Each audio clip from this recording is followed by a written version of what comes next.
Shalom, selamat kita berjumpa kembali di Bina Iman. Hari ini kita akan baca bersama dalam ayat firman Tuhan 1 Timotius 1 ayat 1 sampai ke 2.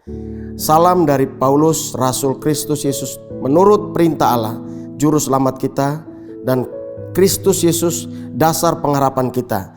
Kepada Timotius, anakku yang sah di dalam iman, kasih karunia, rahmat, dan damai sejahtera dari Allah Bapa dan Kristus Yesus Tuhan kita menyertai engkau. Amin. Puji nama Tuhan. Kalau kita baca dari kedua ayat ini, kita melihat bahwa ada hal yang sangat penting yang perlu kita pelajari dalam hidup ini. Yang pertama, saya memberikan judul dulu, yaitu legalitas rohani. Yang pertama kita perhatikan di sini bahwa Paulus sangat berani memberikan sesuatu yang luar biasa, yaitu bahwa dia katakan bahwa Timotius itu adalah anakku di dalam iman. Wah, ini luar biasa. Kenapa dikaitkan dengan iman? Tentu saja di dalam semua surat-surat Paulus yang tertulis, kita perhatikan bahwa kurang lebih 155 perkataan iman atau kata iman itu ditulis. Artinya ini sangat penting. Dan itu menjadi sebuah penilaian yang sudah diputuskan oleh Paulus kepada Timotius, sehingga dia berkata bahwa Timotius adalah anakku yang sah di dalam iman. Ini sangat luar biasa. Saya katakan dalam kehidupan kita sebagai orang percaya, antara kita bawahan dan juga pemimpin, apabila kita mendengar sesuatu kata yang betul-betul positif, yang baik, tentu saja itu kata-kata berkat ya. Jadi kita harus belajar bahwa sesuatu yang menjadi legal atau sah ya, ini luar biasa. Kenapa dikaitkan dengan iman? Tentu saja kita tahu bahwa iman itu selalu berbicara kepada setiap kita, yaitu respon kita tentang firman Tuhan yang kita dengar dan kita akan lakukan. Dan ini Timotius menerima itu dari Paulus, sehingga itu menjadi pegangan dia sebagai seorang yang akan melanjutkan atau menjadi pelayan Tuhan yang bisa menjadi berkat bagi banyak orang. Wah, ini luar biasa. Dan juga hal yang kedua, kita juga belajar di sini dikatakan bahwa ada ucapan berkat ya.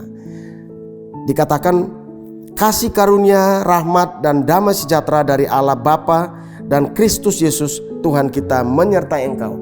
Kelihatannya hanya sepele kata ini, tapi justru kita tahu bahwa ketika Paulus berbicara tentang apa yang menjadi keinginan dia dan itu menjadi terwujud di dalam kehidupan dari Paulus, maka ini menjadi satu rentetan dari atas ke bawah untuk supaya bisa menjadi betul-betul jadi berkat yang luar biasa bagi setiap kita ya. Bukan hanya untuk Timotius ya. Firman Tuhan pada waktu itu untuk Timotius.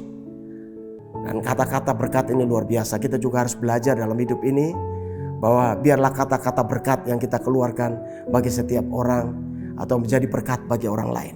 Karena ini ucapan yang luar biasa. Kita mungkin berkata, kalau kita serius berkata ini bukan hanya sekedar perkataan biasa, tapi justru ini mengandung janji-janji Tuhan dalam hidup ini. Jadi berkat, Tuhan menyertai engkau. Ini luar biasa ya. Diteguhkan.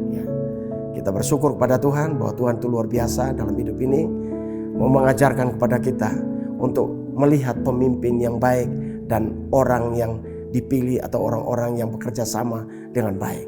Karena kita tahu bahwa ayat-ayat selanjutnya itu Timotius itu banyak berhadapan dengan penyesat-penyesat. Sebab itu firman Tuhan ini menjadi pegangan buat dia, menjadi dorongan, kekuatan bagi dia untuk supaya dia tangguh menghadapi semua ajaran-ajaran sesat ya. Kita bersyukur kepada Tuhan. Tuhan mengingatkan di akhir zaman ini pun kita harus belajar. Kita harus tahu siapa pemimpin yang baik dan siapa menjadi anak yang baik. Itu menjadi keputusan bagi setiap kita. Mari saya minta untuk setiap kita, jemaat Tuhan, biarlah kita merasakan dalam hidup ini bahwa ada sesuatu yang perlu kita pegang, ada sesuatu yang perlu kita keluarkan untuk jadi berkat bagi banyak orang. Biarlah firman Tuhan pagi hari ini menjadi berkat bagi kita semua. Amin.